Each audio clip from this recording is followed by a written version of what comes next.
Днес се навършва един месец, откакто си направих лазерна корекция Smile. Аз съм Ивета Василева и съм на 39 години. Имах висок диоптър, минус 4 на едното око и минус 5 на другото, плюс астигматизъм. Изпитвах сериозно затруднение при нощно шофиране и напрежение в очите при дълга работа с компютър. В деня на корекцията бях силно развълнувана. Пристигнах сутринта в клиниката, след което бях настанена в стая и очаквах да ме извикат за процедурата.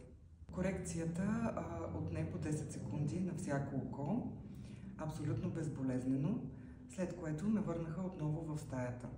Усещанията, които имах след корекцията, бяха сълзене и леко парене в очите. Тези симптоми очумяха след 4 часа, а на другия ден, когато се събудих, вече зрението ми беше абсолютно възстановено и нямах никакви неразположения.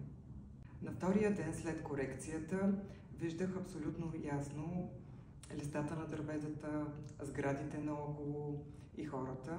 Чувствах се уверена, че мога и да шофирам, което направих на третия ден и се чувствах напълно възстановена, за да се върна на работа. За мен да виждам света без очила е най-голямото щастие, което човек може да си подари. Изключително благодарна съм на доктор Таскови и ако вие искате да си премахнете очилата, заповядайте на преглед в клиника Луксор.